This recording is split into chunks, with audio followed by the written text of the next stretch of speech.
We're using the mic for LCTV, there's not like a sound system in here right there. Welcome to our July Government Affairs meeting. My name is Rick Starrett. I'm the co-chair of the Government Affairs Committee, along with Glenn Morris, who's not with us today, but he may be on Zoom. We do have quite a few people on Zoom as well. I'd like to thank Marcy Gillespie, did I say that right? From the Town of Swampscott for helping us put this meeting together this morning. At Anthony's, which is such a great spot. It's going to be sad when it goes, so all the popover restaurants seem to be disappearing. So come down here, have dinner. It's always great while it's still here. It's truly a gem, and you can't beat the view. I'd like to welcome everyone this morning. Gino Cresta from the Town of Swampscott, Acting Town Manager, Senator Brendan Crighton, Representative Jenny Armini, and Ward 3 Councilor Coco Alinsug, who represents the area around where the pipe is. We also have State Rep Sean Reed with us this morning as well.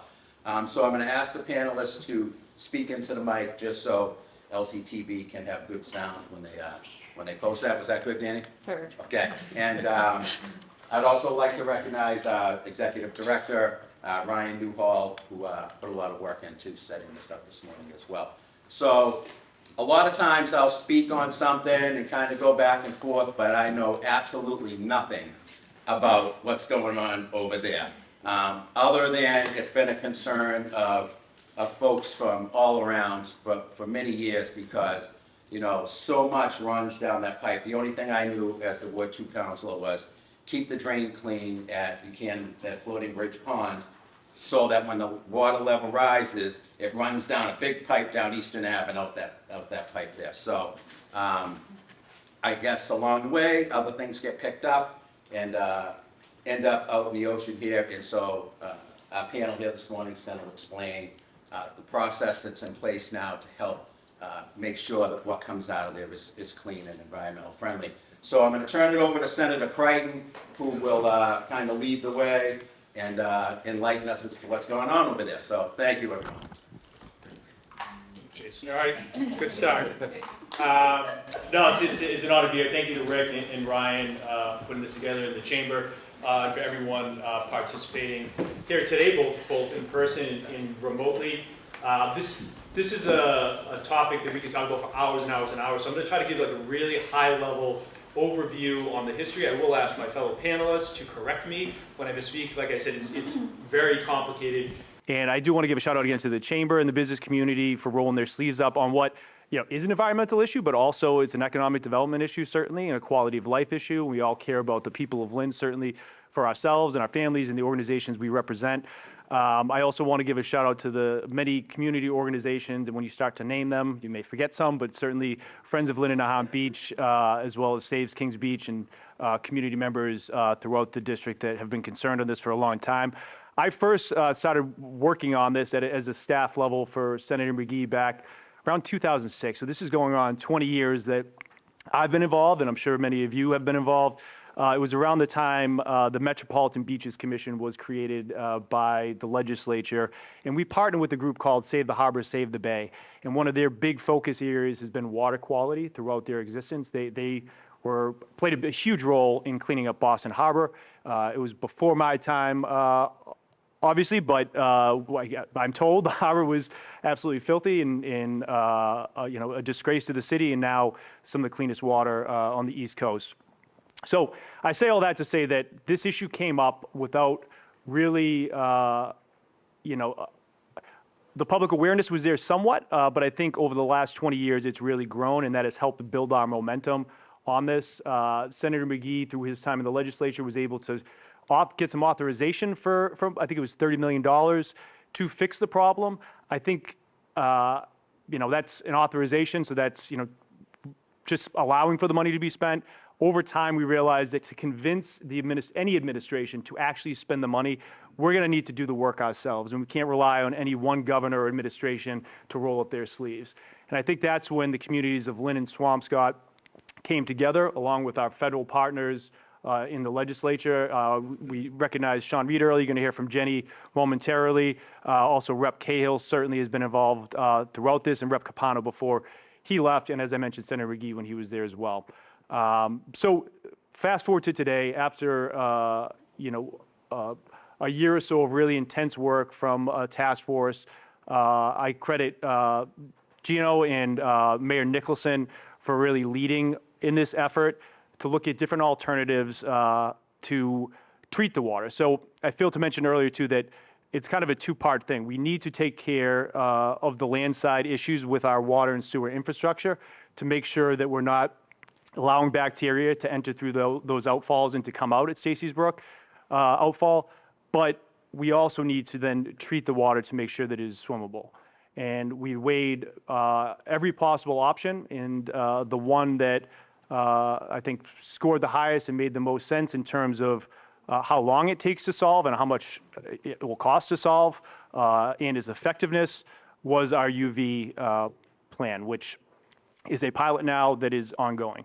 I'm going to turn this over to Jenny, just so you don't have to listen to me ramble on and on. That's kind of just the history of it, but I don't know if Jenny wants to talk about the UV pilot, and then we can pass it along. Sure. Actually, I think Gino should probably talk about, I think Gino will talk about the details of the pilot itself. Yes. But I think what's really important and exciting about this is that you have, and this is so unusual, two communities coming together to solve a problem using cutting-edge technology. I mean, really, everyone here should give themselves a pat on the back for this, because you don't see that often. You don't see that level of collaboration among federal, state, and local partners. And I'm the new kid on the block, so I just started on the task force in January of 23. They had already been working for about a year, and Mayor Nicholson, to his credit, and the Town of Swampscott had already, gotten together and decided. My understanding is it was a finger pointing exercise before then, as to who was to blame and what we could do, and the two communities just decided we're not doing that anymore. We're going to sit down and figure this out, and that's really extraordinary. So part of figuring it out was investigating what our options are. And so we explored an outfall pipe. We explored nanobubbles. As crazy as it sounds, it is actually a technology that's used in some places. Chlorination, that was another one. So really, both communities dug in, and all the partners dug in. We met with federal EPA. We met with state DEP to figure out, not just, figure out what's feasible and what's permittable, right? Because that's a big piece of it, what's permittable, and then what's fiscally responsible. So after a lot of meetings and testing, we settled on, let's go with this, the UV pilot. There was a lot of community engagement, you could probably speak to that. And what you're seeing, I'm sure you've all been down, at least driven by, is the result. And we are in the process of collecting a lot of data. But while we're collecting this data, which is going to be incredibly helpful when we figure out, it's a pilot, so does this really work? Let's remember that. This isn't a foregone conclusion. We are collecting data. But in addition to collecting data, I don't know if you've noticed, the flags are blue for the most part. There have been some red flags, which actually did not come from Stacy's Brook. But the flags are blue. There are kids swimming in clean water, not dirty water. And so that's pretty impressive and exciting. I'll hand it over to Gino now to talk a little bit about just kind of maybe how the pilot actually works. Thank you. Okay, welcome everybody. Thank you for having me today.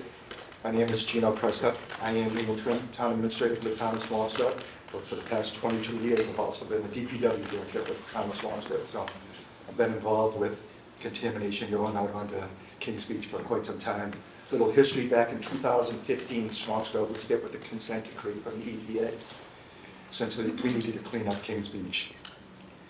We've been previously treating with hard chlorine, we've been chlorinating, but that was no longer allowed.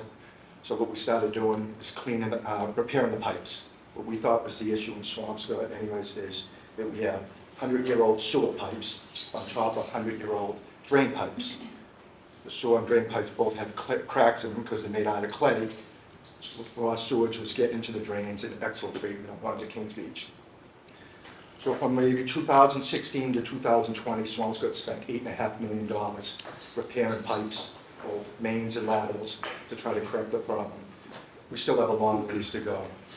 We're still going to continue repairing the pipes, but we knew we needed to do something a little faster. And then the catchphrase you're going to hear over and over today is collaboration. We wouldn't be here today without the collaboration of the City of Lynn and the Town of Swampscott. Obviously, without the help of the legislation here, this wouldn't have been done. We were able to secure $5 million between the two communities, which we couldn't be more thankful for. So instead of us going on our own separate ways, we started to work together. And as he mentioned, there were other alternatives. UV, we decided was the way to go. So basically what we're doing now is we're stopping the water on both. There's two culverts, one on the Lynn side and one on the Swampscott side. You can see them right over my shoulder where those two yellow signs are. The one on the left is the Lynn culvert, the one on the right is the Swampscott culvert. We're actually stopping the water before it gets out onto the ocean with weir walls. Once the water's stopped, we're pumping it through a UV system, cleaning it, and then we send it out on the other side of the weir wall. We know it's working because testimony to the UV pilot, on July 3rd, when we got a little bit of rain after the fireworks, most of the beaches were closed, and the one with the blue flags was Kings Beach, which is amazing because historically it's been one of the two dirtiest beaches in at least in the Commonwealth, at least here on the North Shore. So that's where we're at. It's a 3-month pilot program. We're 10 weeks into it right now, so we're roughly halfway, collecting plenty of data, working towards it, and then once we get the results, they'll all be published. We're publishing the results of the daily testing, and I got to reach out and thank to Matt Pellin in the back, who was formerly part of the Water Sewer Infrastructure Committee, as well as Liz Smith, who's been instrumental to the daily testing that's going on for both Lynn and Swampscott. Well, I should have also mentioned, we have Valerie Vaughn from the mayor's office here as well, who's been a crucial partner in this as well. She has. Councilor Alinsug, yes. Good morning, everyone. You might be wondering why I'm here. It should be like 3, it should be the rest of the year and I'll sit there. But when I got the email from the chamber, thank you, Brett. When I got the email from the chamber, I was like, why do they want me there? Because the reason of which is very important, being representative of Ward 3, is I get the calls, most of the calls, before it goes to the mayor's office. I was hoping the mayor will be here, but the first thing I heard from him is to please water my plants. So he's on vacation now. A lot of you don't know this. I live directly across the street from him. So I'm glad Valerie's here, who can answer a lot of the data, statistics as far as the city is concerned. But, you know, to give perspective of Senator Crighton mentioned, years and years ago, I cannot count the number of times I've attended meetings about Kings Beach and pollution. There's a lot of chefs in the kitchen, so I'll go to a councilor's meeting, I'll go to a senator's meeting, I go to a state representative meeting, I go to the mayor's meeting, and, you know, our wish is just, you guys need to be at one table and having this conversation. So when I got elected in 21, and Jared was also elected, I have one specific request from him. One of us should represent the city. And it so happened he is the representative of the city through that task force that Representative Armini mentioned. So regularly I meet with him, I talk with him, I have one-on-one conversation with him, and report back to him all the emails I receive, all the phone calls I receive, all the feedbacks I get, and he will also update me through what he's been doing through the task force. So not only that, I'm so lucky and honored to have fellow Ward 3 residents here with me, Bonnie Carr from Ward 3 and Sandy Anchowitz, where regularly they also get feedback, and we share information and get relayed back to the task force. So that's my role basically in the whole wheel of organization. So for the phone calls, unfortunately, the negative phone calls I got are from that area within. And I know you guys should talk about the noise and some other concerns about the new system. But believe it or not, majority of the phone calls I got are good, are all positive, especially people who doesn't live in the area. Like, thank you for doing so. There's blue flags. My children just swam there for the first time since we moved here. So I really need, I'm so excited that we're having this conversation because my goal, the end goal is to have everybody satisfied of our work here. I want to clarify just one thing. This is really confusing stuff. But I think it's important to talk about the difference between what's going on in Lynn and what's going on in. So, as Gino explained, a big part of the problem is the 100-year-old clay pipes leaking. In Lynn, it's a different problem. And about 20 years ago, the City of Lynn invested, $90 million? Some really big number, to separate the pipes, which means the stormwater pipes from the sewage pipes. So those pipes in Lynn are already separated. And what we're finding through different testing, smoke and dye testing, CCTV exploration, is that there are some what we call illicit connections in the city, so that when the pipes were separated 20 years ago, some of them may not have been separated, or maybe in new construction or renovations, something got hinky, and that's where the leakage is coming from. But in both communities, and this is what makes this particular place different from others, is that because you literally have a brook running underneath the street, you have got an enormous amount of stormwater, which carries with it bacteria from fertilizer, dog poo. So even if every pipe in Swampscott were fixed, and every pipe will be, lined at least, and every illicit connection in Lynn were found, the bacteria level could still be really high coming out of Stacy's Brook because of the stormwater collection, because of what gets collected in the stormwater. And the bacteria count cannot exceed 104, which is pretty low. It's pretty low. And so it's not a surprise that coming out of these two culverts, right, you get bacteria from stormwater that goes above that 104. So I just think it's important to talk about the different approaches in both communities, the different problems. The other thing is I want to underscore, Gino mentioned the $5 million that the legislature dedicated to this problem, $2.5 million for Swampscott, $2.5 million for Lynn, and from ARPA funding. And the only reason that we have that money is because of Senator Crighton. It is. So you have to give credit where credit's due. Honestly, that's an enormous amount of money. Communities generally don't get that kind of cash, don't get that kind of money. So it is to your credit for delivering for us. So that's what I have to say. That was very helpful. One of the terms we throw out there quite often is the IDDE. So that's on the land side repairs, as Jenny just referenced. Some of the different testing methods. The cameras, smoke testing. I believe dogs are also used at some point, sniffing around. So it's illicit discharge detection and elimination. That's IDDE. So we will always, as Jenny said, be focused on the land side fix. No matter what that has to happen, that's a federal order and obviously what we should be doing anyway. So oftentimes constituents say, just fix the problem at the source. We're doing that. Even when we do that, the beach will still be unswimmable. So I don't know if we should open up to questions. Oh, Gino has anything else? I just wanted to mention one thing. Probably the biggest misconception that I always like to address in forums like this is storm drains and sewer systems. So you have two pipes underneath the ground. One is taking the sanitary sewer, and the other is taking the stormwater.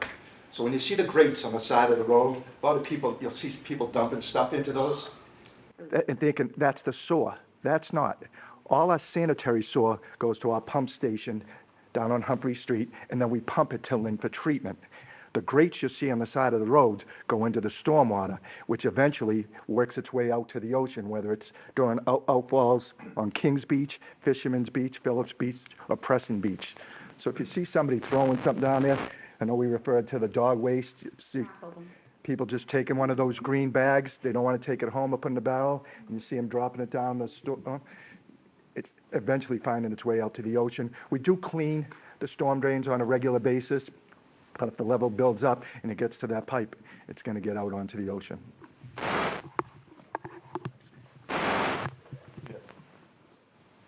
So we'll open it up for questions. My first question is, and I drive this route on my way home every day, and I haven't seen a red flag up yet. You know, when I think about that, every time I drive, I look, there's a blue flag, which isn't what we've seen in previous years. So apparently it is working. But when this is decided that, yeah, this is it, this is the tool we're gonna go with. And right now you see the fences and the pipes and all. What's the permanent installation gonna look like if this is the process that's gonna be decided? I mean, I think the tech, I'm sorry, couldn't just read. We need some duct tape. You know, I think, Task force is going to look at the results, you know, analyze all that data moving forward. The site is a challenging part, and the money is a challenging part, and that's going to involve a site selection process, certainly. It involve, you know, a lot of work on our end to try to find resources to build a permanent facility. So right now, this is a pilot, and folks know pilot is trying things out and learning from it, you know, understanding on days like today, how is this rain going to affect the turbidity of the water coming out, which for UV traditionally has caused problems. So it's not a silver bullet, certainly, but if we can make that beach swimmable, I think right now it's been only 1 out of 20, actually this data might be old, but like 20 days or so, like it has actually had a reading that would have closed at the Stacey's Brook source. So longer term, it's going to be a public process. We need to find a permanent site, obviously. And I think with that permanent site, some of the issues that we've heard from constituents on with regard to noise and air pollution can be solved with a more permanent facility. I don't know if that's in line with everyone else's. All I would say is that what you're seeing down there is not what a permanent site looks like. So don't get that into your head. It will be a structure of some sort, and the technology, the equipment will be housed within the structure. And as the senator said, there needs to be a site selection process to figure out, you know, where something like that would even go. And then obviously there's the permitting, there's the funding, and in this funding environment, you know, we're a little nervous but optimistic. But yeah, I just want to caution, don't think that that's going to stay where it is and look the way it looks. Great. Any other questions? Rick, so if I understand it, I- the water gets stopped. The water gets stopped and then it gets pumped through this machine, the ultraviolet machine, and how does that work? What does it do? I'm curious how light actually kills the bacteria. That's my Yep. question. I'll give you, You get your steps right. Yeah. The past weekend I needed. yeah, so maybe I wasn't clear enough. So there's a whale wall on the Lynn side, and there's a whale wall on the Swampscott side. So it's stopping the flow coming down from Stacey Brook from both communities. There's 2 pumps in there, and the pumps pump the water that's being stopped into the UV unit there, and it's being treated with ultraviolet light, which kills the bacteria. Then it's pumped back onto the other side of the Swampscott culvert. So both water, the water from both is getting pumped out onto the Swampscott side after it's treated. Yeah, tank, yeah. So if you're driving down Easton Ave or Humphrey Street, it's the tank on the left-hand side, right before the Lynn line. Any problems with too much water flow? We have not had too much water flow. We've been very fortunate, but that is one of the reasons we only built the weir walls up 3 feet high, because if we were to get heavy rains, storm, we want the water to go up over the weir wall so it doesn't back up into the system.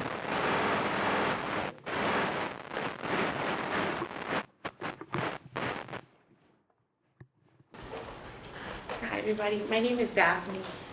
My question is, you guys probably answered this, I apologize, but how would progress be measured? Like, how are you guys going to measure if the system is working or what it means for the community?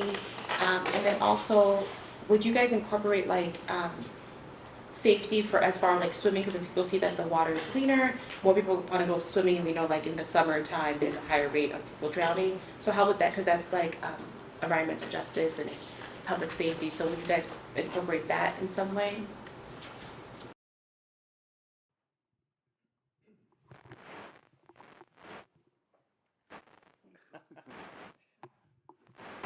I just feel like that this is, I cannot count the number of times I've attended meetings and questions, that specific questions always been asked.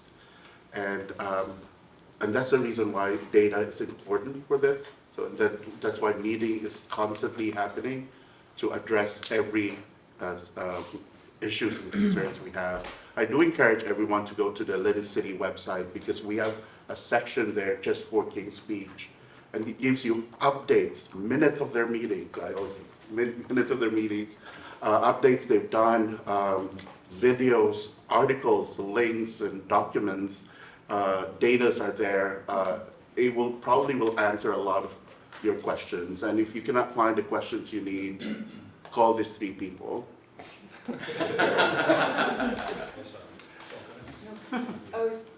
Valerie, I know that you're tracking the data and that all of that data is public. So to your point, you know, it's keeping that bacteria level below 104 is success.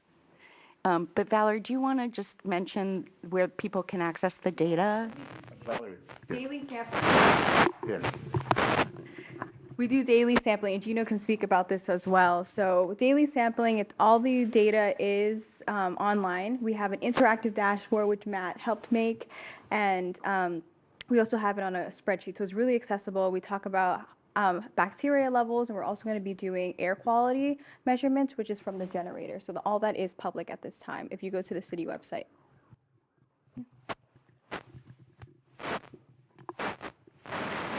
On the flagging piece, it has historically been an imperfect system. The data doesn't get there in time for the flags to be updated in real time. The lab can't analyze it that fast.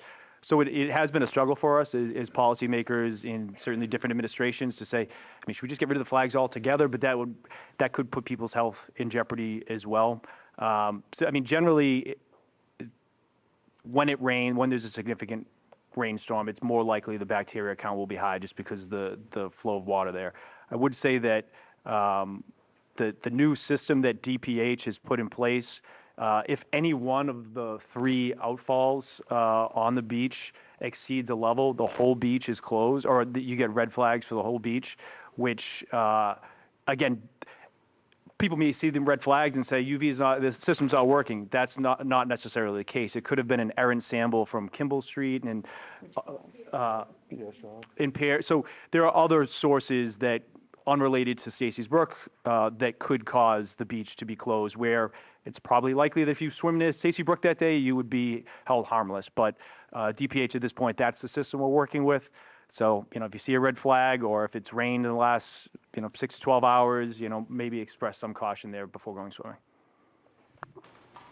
Just real quickly, as Valerie alluded to, so the data, what we're doing is we test the Lynn influent and the Swampscott influent on a daily basis, and then the effluent.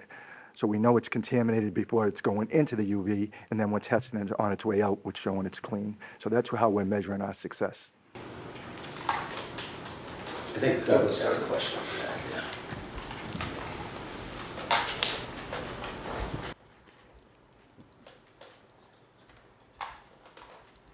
My question is the closing of Eastern Avenue early in the morning during commute time. I consider that to be a detour.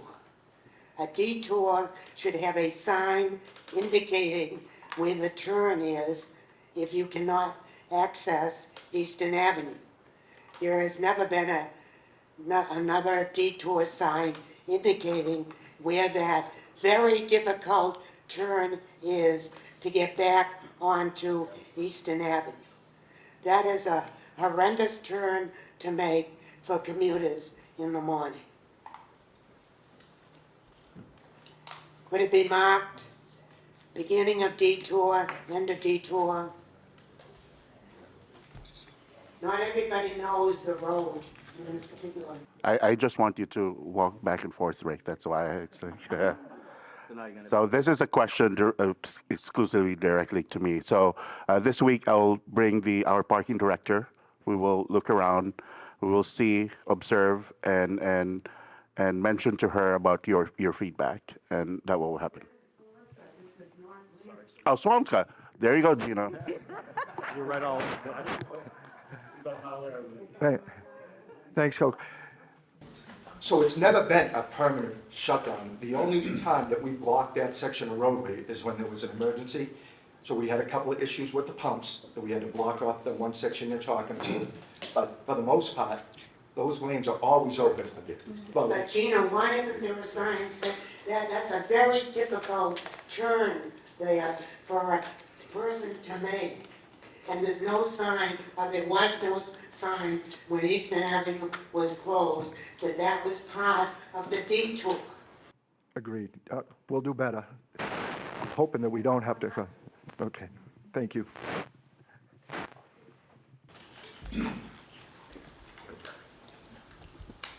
My name is Steve Harrington. I live at 27 Ocean Street. I'm going to be the fly in the ointment, I'm afraid. Since its inception, those of us who live in the immediate abutting area to these machines have had to live with the diesel engine 24/7. And that means it's like an 18-wheeler underneath your bedroom 24/7, and it doesn't stop. I'm going to try to do as many bullet items as possible because there's a whole slew of them involved with this from the very beginning, where the list of abutters that were notified was very meager. Other people who are not here today who live in the neighborhood went to meetings and were, I wouldn't say dismissed, but it certainly didn't seem like their concerns about air quality and noise were taken seriously. Right now, all of us have banners asking, please, begging you, do not run these machines at night so we can get some sleep. We can't open our windows, we can't open our doors. I know that sounds very NIMBY and it's only 3 months.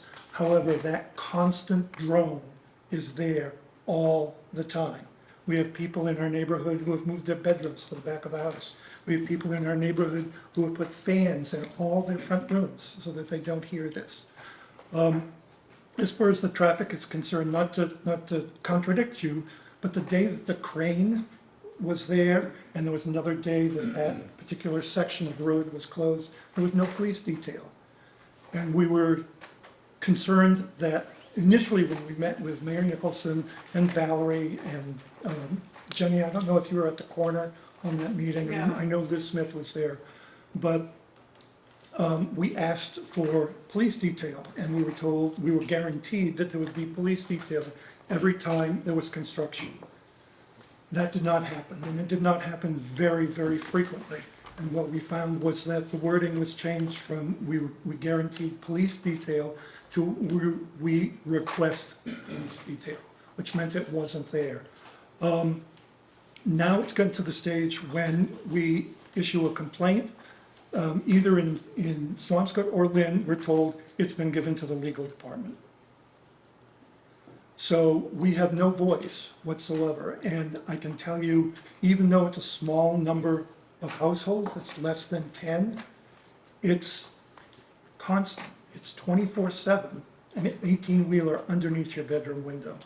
And I just feel like This wasn't the solution. I know that you're talking about the blue flags. The 2 weeks that the machines were shut down because of seaweed getting in them, there were blue flags for those 2 weeks when those machines weren't working. So the difference between having the machines working, having the machines not working, during this season at least, has not been significant as far as the blue and the red flags are concerned. The 2 days where Pierce and whatever the other street were over 104, I think it was 104 and 107, they aren't being affected by this machinery at all. And lastly, we've been promised by town officials, by state officials, that that would not be the permanent location, that that location would not be the permanent location.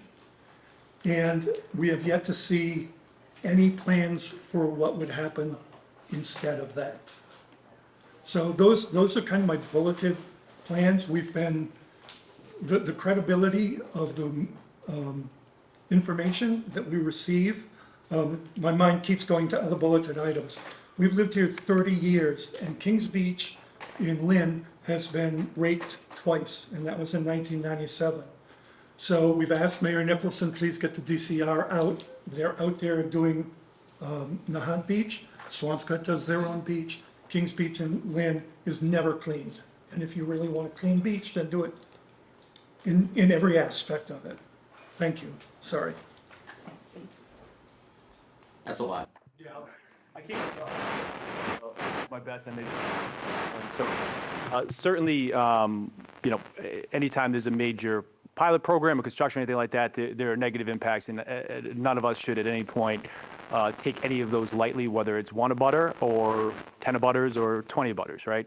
So I know just being part of this process, not always at the meetings or when folks went out door to door in the neighborhood, but I do believe that your voice has been heard, and I'm sorry if that's not the perception that you get, because we've certainly heard your voice loud and clear, and I appreciate your advocacy for your community. I do think that the city and the town are doing all that they can in terms of the air quality by implementing the air quality tests, the sound blankets. I don't know if they've made an impact. They're looking to get more there. I would encourage folks to go down there that have not been down there just to experience this firsthand. And that's just, you walking by is different than you living above it, certainly, and at times of night. I understand your frustration there. I've been to your home. I know how close it is there, and that beautiful balcony as well. So I think we're doing all that we can to try to mitigate the negative impacts that will come with this 3-month pilot. As far as some of the specific stuff, probably more of a city thing to answer, so I don't want to get out of my lane here. I do think in terms of the site selection, from our end on the task force, has always been committed to having an open process with both the town of Swampscott and the city of Lynn. We have not ruled out any locations, nor have we narrowed down any locations. If anyone has been following this, anytime you're dealing with 2 municipalities, and I love both of them, getting to represent both of them, it is very, very challenging to come to a consensus on almost anything. And we've had some really difficult times here, but that's government doing its work and finding compromise and coming together to accomplish a shared goal, and some give and some take.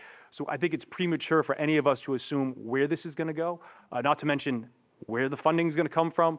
This is a concept that we needed to prove, and we needed to do that for all the work that's built up to this pilot, and now this pilot here. Otherwise, this beach will just never be swimmable. I mean, that's the end result.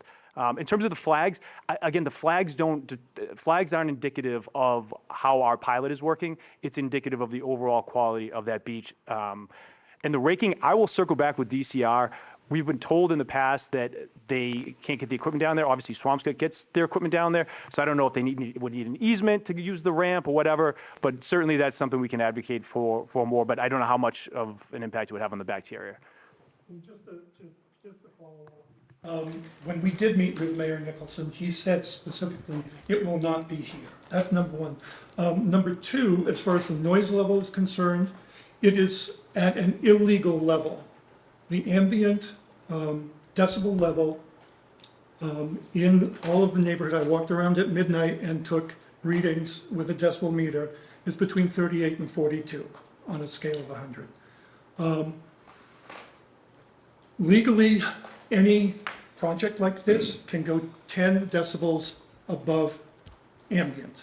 Right now, in our house, we're at between 58 and 62, which is 20 over ambient. If you're in between the two machines at 20 feet, this is what they're talking about, ambient plus 10 at 20 feet away from the machines. At 20 feet away from the machines, the decibel level can go up, it's between 68 and 71. So it's not like we're complaining about a low-level decibel. This is an illegal decibel level in every aspect of it. I'll address the illegal aspect. We're not really sure that it is, but we know the DEP has been contacted. Right. They're on vacation. It's hard to believe, but the whole group's on vacation this week. But they'll be coming out next week to do all the testing to find out if we are exceeding those levels. So we are trying. And I know you're trying, it's just, we're living it Yep. right now. And I'm definitely not diminishing that in any aspect. And the other thing I just wanted to address is the police details. That wasn't being disingenuous on our part. We're having a town-wide problem filling details. We tried to fill the detail, they couldn't fill it, and we blocked off the road, so it wasn't like cars were traveling, it was just totally blocked off, so even if there was a police officer there, he would have just been standing in front of the barricades.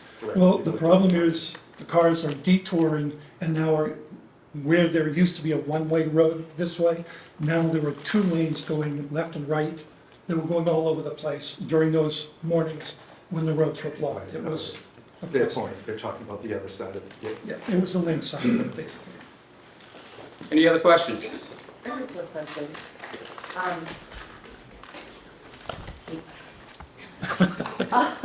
I'm Margaret Wabels. I'm also a resident of Eastern Ave. I've been there for 25 years. Raised my daughter walking on the beach every day and haven't been on the beach in 2 years. Won't even walk my dogs on the beach. So it breaks my heart that the neighborhood's like this. And so I'm really happy about the plan. Although I understand that there are snafus, but my question really is about the follow-up. So we're halfway through, which is tremendous. So that means there's not that much time left till we'll have data to look at. Why don't we have sort of a plan A, B, C? I mean, I understand it's government, so that's something that's hard to do. I'm sorry. I'm a college professor, so I understand bureaucracy, but I worry about the fact that, well, then, like we do in academia, a lot of data and we're not acting on it. And so why isn't there it feels like a lost opportunity to me that there's not ongoing conversation happening now. I mean, maybe there is, but, sort of different, plan A, B, C kind of thing. I mean, I think a lot of it comes down, unfortunately, like most things with government and capital investment, it's the money, right?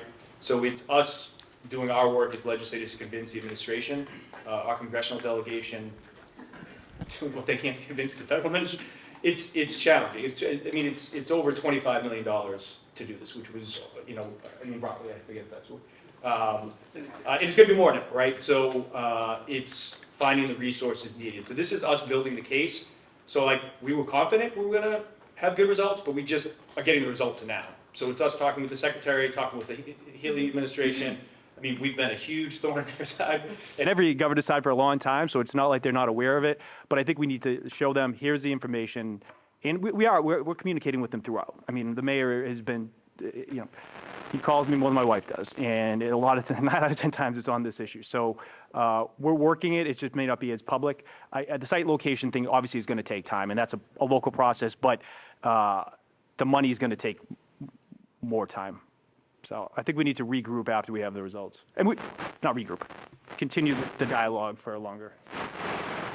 I think the senator's point of building a case is super important. And I'm sure in academia, you can't build buildings until you actually have the case. And we've gone to our federal partners, and time again, the 2 senators and our member of Congress have said, you need to show us a plan with the data before we will even consider it.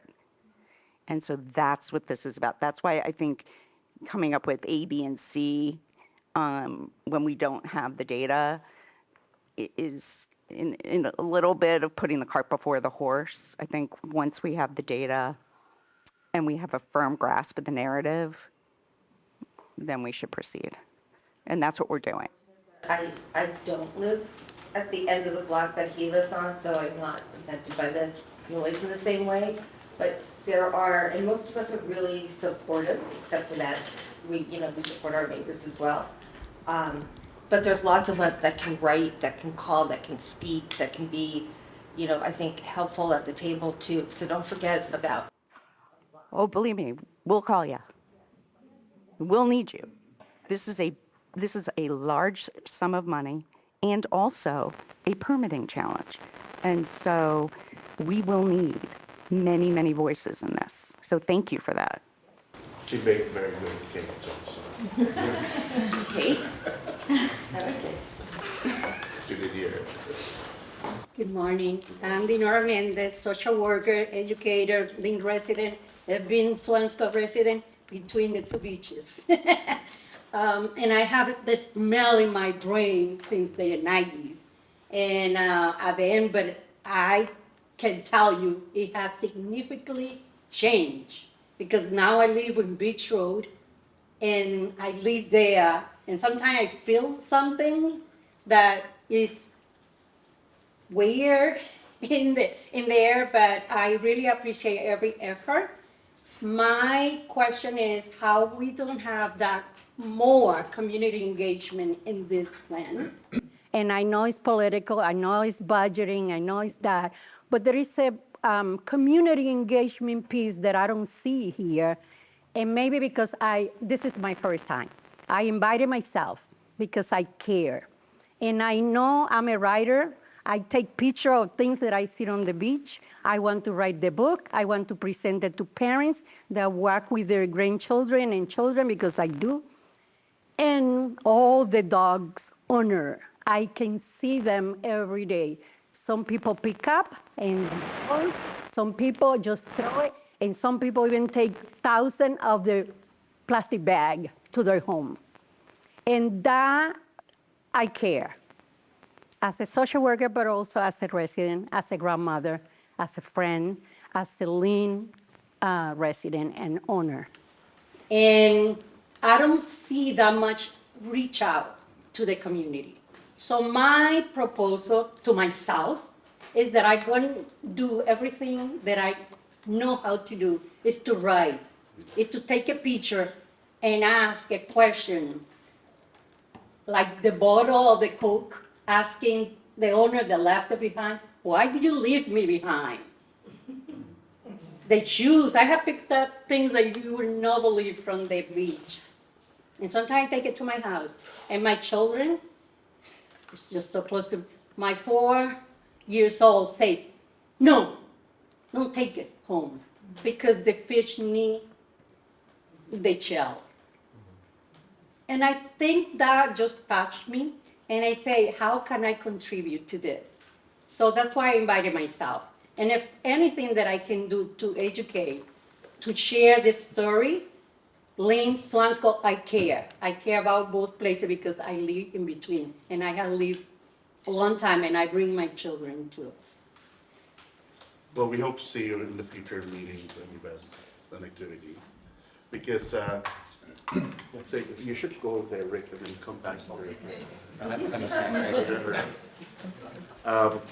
So there's a lot of community engagements, like what I mentioned before I became counselor. I've attended a gazillion of them. Like questions have been asked, all questions have been asked except the UV questions because we just implemented that. So I hope to see you in future meetings. Just Google me. I'm very noisy online, so I always post events and meetings about Kings Beach also, and also my colleagues here also will say that's the same. Can I, Rick, yeah, please touch on one thing. So One issue that often comes up is the smell, the odor that people associate with the beaches here generally. So that smells largely from the paella algae, so that like reddish, brownish stuff that washes up, and it's horrible. I lived down here for 13 years. Like it's really bad, particularly on hot days. It's unrelated or largely unrelated, as far as we know, to the bacteria coming out of the outfall. So on this, for the UV pilot, this is focusing on eliminating that bacteria, making it so that it's swimmable. The paella algae, unfortunately, will continue largely on Long Beach, which is it ruins access too. Like, it's not harmful to your health, but it takes up, a fifth of the beach on any given day, which is obviously for a community like Lynn hurts access to one of our most valuable resources. So we're working on that with DCR, and that's largely just removing it. We get an earmark every year to tell them you have to clean it up, but it's kind of just staying on top of it. We don't have a source elimination ability on that yet. We're one of only a few places in the world that has paella algae, and it's just been, science has looked at it and have not been able to come up with a solution. But you've been collecting those, right? Yeah, we scoop it up. Scoop it up. Hi, Art Friedman with Save Kings Beach. I have a Jason question about source elimination. I don't know if anyone has tested some of the ponds, like Floating Bridge Pond or Foster's Pond. They have some drain. I think it eventually makes its way to the culvert here. I think that's an issue that has been addressed. And I appreciate it if we figure out if that's adding to this source pollution. Anything but. Gino about that. I thought we did. Lynn does test the plants. I can answer, not in a scientific way. So I said they also treat floating bridge. They also treat floating bridge. So, Rick and I are colleagues at the City Council before. So I also sit as the commissioner of the Lynn Water Sewer Commission. And for the first time since last year, we have special section in our agenda specific to Kings Beach. And in fact, we even open it up to the community and public to sit down. We were very focused with community input. The short answer to your question is yes. So there's reports coming about testing of all of the ponds and lakes, from Goldfish Pond to Floating Bridge, down to every households and residences. In fact, every meeting we have, they will identify a specific house that had an issue and had a legal connection, and we constantly go there until they fix it. So as far as Lynn is concerned, we're very proactive with that approach. You do lateral testing, but are you testing the effluent as a drainage from the ponds at this point in time? All I know is we've been testing. I can return back Is there any with a data for specific that? answer. Oh, definitely, It's on yes. the website, the city website. It's in the city website, Okay. if you look. They test the water quality of the pond itself. Anybody want a muffin or something while I'm back? Good morning. Andrea Moore, also Save Kings Beach. I also wanted to echo the thanks. I know that this has been a huge undertaking. It's taken many years to get to this point. I think one of the biggest outcomes that we can have from this is the data. And so I certainly appreciate all the work that's been going beyond this room. I know that a lot of people have been very involved in that. I think I just wanted to ask one question and make one clarification.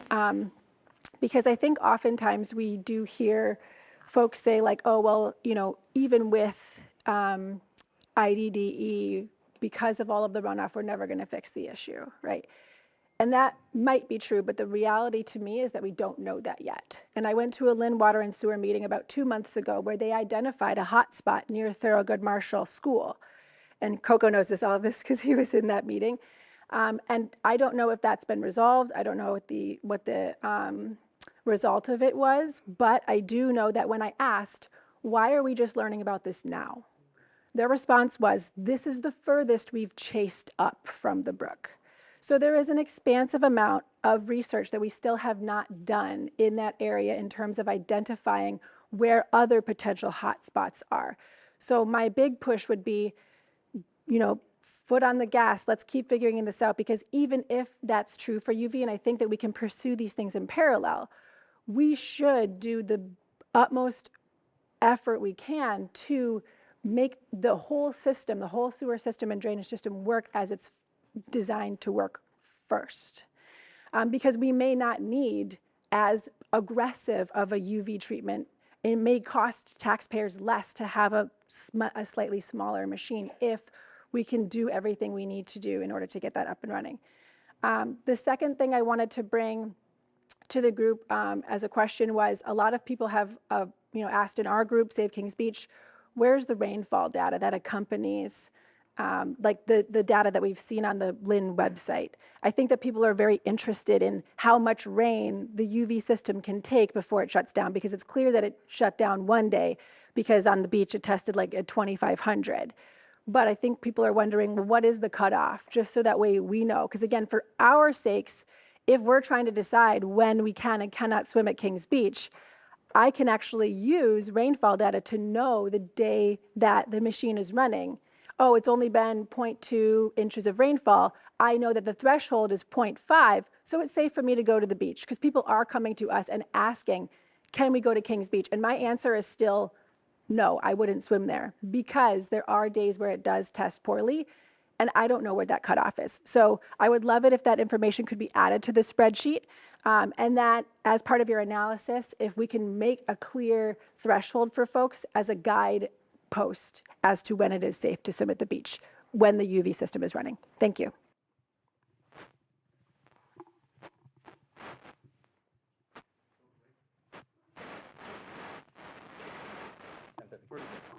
Andrea, thank you for all your work on this through Save Kings Beach. So on the IDD piece, absolutely. Like it's an ongoing thing, and it's going to be ongoing just by the nature of the test. So I don't want to say in perpetuity, but it has to keep going, right?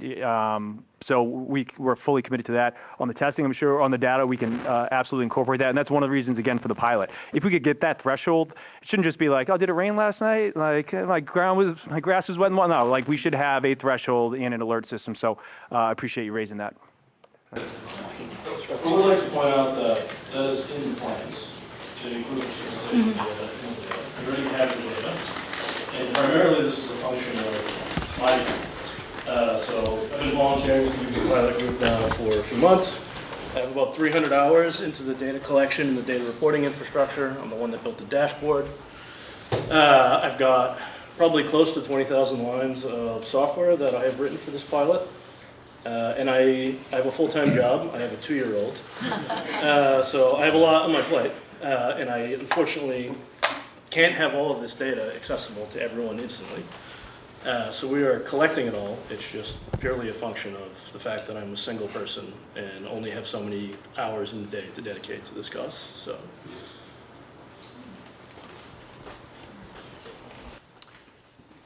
Hi, George Allen, Bayview Ave, Swampscott. Hi, Danny. I'm the rain data and the air pollution data guy. I'm an environmental scientist by training. I do data analysis, environmental data analysis all the time for my day job. And to address Andrea's comments, the rain data are actually out there on the web. There are several rain gauges around town, including mine. I think, Gino, you said you're primarily using mine, but there's a lot of them, and so you can judge data quality. And they're all on Weather Underground, actually, if anyone wants to look. You can go on there today, and you'll see that today we've had around maybe 0.5 inches. But to address the issue of rainfall versus bacterial counts in the system, I've looked at the data, and generally, there's not a lot of correlation. They don't go up and down together. There are, when we have a really huge rainfall event, yes, but June was pretty dry, and yet the bacterial counts, looking at the Swampscott testing data in the in and out of the UV system, were not related to rainfall. There was a big event where the UV system did get overwhelmed. The turbidity went up, and it did not clean up on that one heavy rain event. But most of the time, it works pretty well. The point is, you can look at the data, and it's really not, it's certainly not CSO work, because those are rare events. And it's probably not runoff into the sewer system, because we see very high and variable bacterial counts in the UV system input data when there's no rain. I mean, the good news is June was a pretty dry month, so we get, there's a lot, this is a very rich data set. to do diagnostics to figure out what's driving the problem here.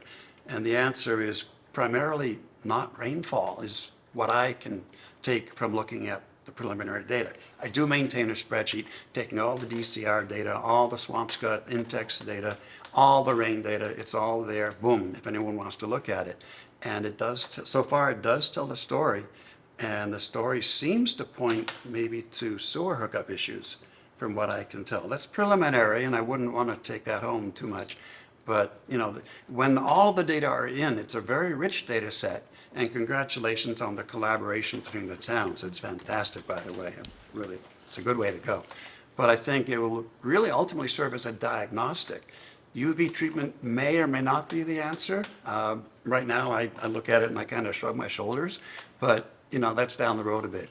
But the message here is that there is a lot of data being collected, and it will point us in the direction we need to go. And that might be different from what people often assume. For example, you know, does bacteria, beach bacteria, go up and down with the rain events? Not so much. You know, you'd be surprised. You look at the data itself, and do they go up and down together? Sometimes, but a lot of the time, no. So we'll leave it there, but if you have any questions about the data I've collected or such, please let me know. Thanks. Yeah, and I'd just like to echo George. I didn't realize you were sitting in front of me. So a bunch Yeah. of emails back and forth with you. But yeah, so all the rainfall data is public. As George mentioned, we're using some of his sensors. I've also been collecting from Lynn Water and Sewer, has a rain gauge that they use internally as well. And on top of that, the air quality sensors that were installed around the pilot site are also all public through the Purple Air website. So in advance of me curating all of this data into a dashboard, all into one place, folks can go to those sources for this data ahead of that. Okay, is there anyone on the panel that would like to close? Closing remarks? Councilor Alinsug. I think the conversation should continue, the discussion, meetings like this. So I would like to thank the good Greater Lynn Chamber of Commerce for having a conversation about Kings Beach, because my hope, wish, and pray that at the end of the day, before I return back to my homeland in the Philippines, that we fix something, we're doing something. I am. Really, to have this continue this conversation, because it's really important for future generations, not only for your children's children, but for everybody here in these two towns. I too want to thank Lynn and Swampscott Chamber for hosting this. These conversations are so important. I mean, George, I just learned something from you. This is a thank you. And you know, that's what this is about. This exchange is about. I've learned a lot from Andrea Moore. Her advocacy in Swampscott was key to getting the community really focused on lining the pipes and, you know, on high bacteria counts on beaches other than Kings Beach. Is super important, and really just sort of waking the community up, myself included, to the problem. And really understanding that it's more pervasive than we even thought. So there's a lot of work to do. It's all iterative. We're all learning, and it's exciting. And again, I'll end where I started, which is amazing collaboration between these two communities, and that's something rare, especially in this day and age. I find it incredibly inspiring. I really hold on to it, so let's keep it going. And thank you.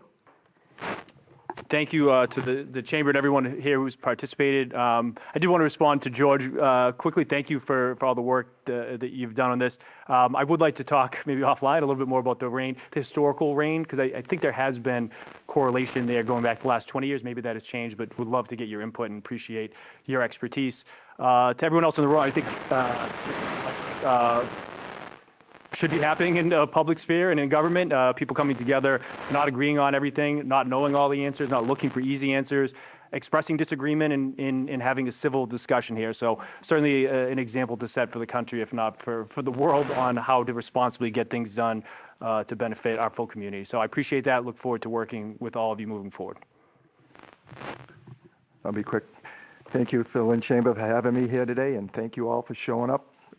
Wish we had a more picturesque day for you when we chose this day, but correct. Thanks again. Anyone want to go for a swim? So before we depart here, I'd like to thank everyone on the panel who joined us this morning. You know, we host our government affairs meeting monthly. I think this is the first time we've had so much community involvement. I'm glad that the Lynn Area Chamber of Commerce was able to help be a vehicle to drive that, because, you know, we are partners. We're partners in commerce and business, and as you see, in infrastructure. And another piece of infrastructure that impacts us all, Marblehead, Swampscott, Lynn, Nahant, is the proposed project on the Lynnway. And there's been a couple of meetings at Lynn City Hall, and there's a survey out on the City of Lynn website. There's been no outreach at all for Nahant, Swampscott, Marblehead. And 1A is a major commuting route. And in this proposal is to eliminate one lane of the Lynnway, the left lane, in both directions, make them bus only. And as anybody who commutes on that Lynnway every day knows, the right lane is mainly pulling in and out of the businesses and the apartment complexes that continue to go up. They'll, in essence, make the Lynnway a one-lane roadway. That will add 40 minutes to the commutes of folks that live in Swampscott and Marblehead. Let me, if you don't mind, after. Okay. Yeah, so. I mean, if you know something I don't. I know what's publicly available, but if I may. So certainly we can have a longer conversation. This proposal has been out there for many years. There has been public meetings, as you know. In terms of Swampscott, Marblehead, and Nahant, of which I represent, I've spoken directly to the secretary, to the general manager, and everyone who listens that there will be public input by all three communities at the elected official level, as well as at the public level. I've also demanded that the date of July 13th be extended, which it will be. There will be plenty of time, and I am not supportive or against this project. I am just like you with concerns, and I've aired them, and I want every single person to participate in this. But that may be information that was not available. And as far as the Lynnway, I will just say one point that I stand on. There is no other community that I can think of in the Commonwealth that is separated from its waterfront by a 6 to 7 lane highway. It's a crime. It was a poor land use decision long ago, and it needs to be modified. To what extent and to what purpose? You know, let's have that conversation. But going from Boston, which I do almost every day, 2 lanes. As soon as you hit Lynn, 3 lanes on either side. Right back to the Hard Rotary, 3 and 4. The Hard Rotary, you go to 1 lane and 2 lane. Why is our community separated from one of our most valuable resources? Why are pedestrians at risk every day when they cross there? So those are the things that I want answered, and I'm not saying what the solution is, but everyone, whether you're for or against this, should weigh in. And once we get those meetings set up, we're going to, it's been a bad process to Rick's point, and it's very frustrating, but at the end, we could get something really good out of this from $20 million in infrastructure investment from the Biden administration, which I do not want to see wasted. So we need to put that money to good use, whatever the community decides on. Thank you, Senator. I know some of our members attended the meeting last week or the week before last at City Hall, and we were told July 13th was the end of that survey. The senator's working to get it. And I've spoken to people in the Hunt, and we didn't know anything about it, so they put it out on their Facebook page. We got a lot of surveys that, I guess, from the Hunt, but the other communities need to get on it as well. Because, I said it in that meeting at City Hall, you wouldn't put a bus lane each direction on Route 128, but for folks that live along this corridor, that is their 128, as it's the only route into Boston. But it shouldn't be 128. It should be it's a DCR road. It should be a. Well, that's their major roadway to get to work in the morning. It's the major roadway to access the businesses down there. And, it may be 3 lanes now, eliminating 1 makes it 2, but that right lane is mainly pulling in and pulling out of businesses. So if you make the left lane bus lane only, that's in essence going to make the Lynnway 1 lane. for access to those. And it'll be anti-business, anti-commuter, and it's gonna impact the lives. I don't know, I said on the survey, put more walk-over bridges, but don't take a lane away from the But lane. Rick, you know, your business is on a 2-lane. Mhm. Do you find it to be a problem? I make sure I hit the laneway by 6 in the morning. No, but your business, Your you're pulling in and out of business, you're Pulling on a in and two-lane. out of business. Oh, yeah, yeah, and we're very spread apart. My stretch of North Shore Road, there's hardly any businesses. The Wharf Restaurant, there's us. There's the Dunkin', which I pull in and out of. Right, but they're a lot fewer than what we see on the Linway, and there's no big apartment complexes on that stretch either.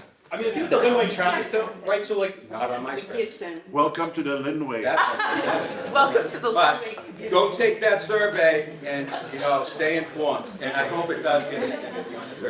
Thank you, everyone, for being here. Thank you to the Davis family. And please come and visit Mr. Hart.